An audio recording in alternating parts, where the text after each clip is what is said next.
красноармейцев и люди, которые долучились с ближайших хуторов. На этом сходе был обраны первый председатель коммуны меня была Модина Мангелил Натанович, который проработал в этой господарстве до 1937 года. Потом я был награжден героем соцтруда. В нашем районе работал директором базы Лиманской. У гонор столетия со дня рождения первого председателя коммуны Героя социалистической працы Модина Мангелила Натановича был установлен памятный знак.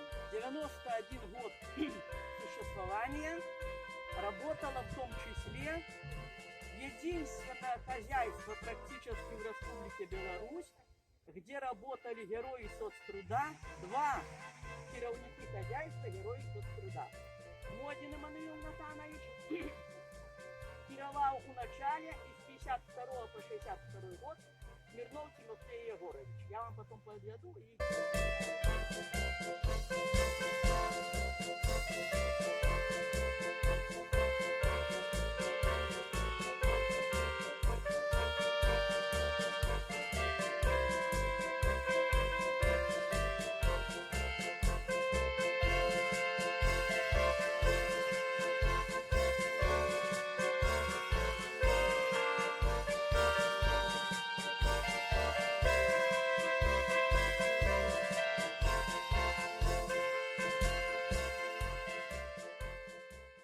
памятной доске показать, что здесь с 52 по 62 год работал председателем колхоза имени Белорусского военного округа герой социалистического труда Смирнов Тимофей Егорович.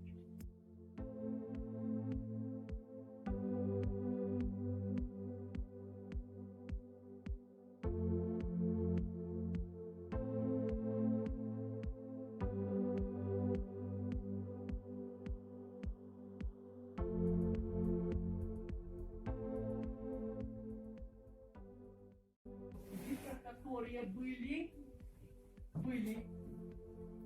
участвовали в боевых действиях, на них стояли пулеметы, их сняли, и 4 лошади с такими свитками отдали им ехать сюда для тушения боя. Современные эскалаторы, плавники, все делалось уже не вручную, а механизированно. Таким предметом сажали деревья. И вот на сегодняшний день даже идут позже, сюда дерево ставится, нажимаешь, рукой щелкаешь. Вот эти коробы, теперь уже пластмассовые трубки вот такие ложат. И вот такие. А раньше начинали. С дерева были вот такие коробы, рыли руками лопаты, короб ложили один к одному, засыпали, и по этому коробу вода стекала в канал, чтобы оставалось поле хорошее. Вот.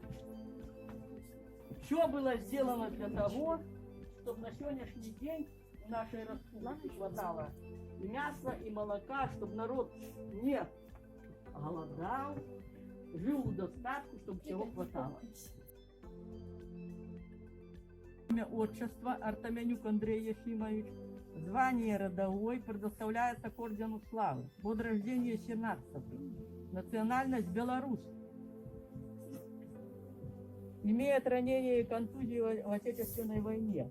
Легко ранен январь 43, тяжело ранен 5-8-42 года. Отец был награжден орденом славы, орденом Отечественной войны второй степени за взятие Берлина и за победу над Германией. И потом остальными юбилейными медалями.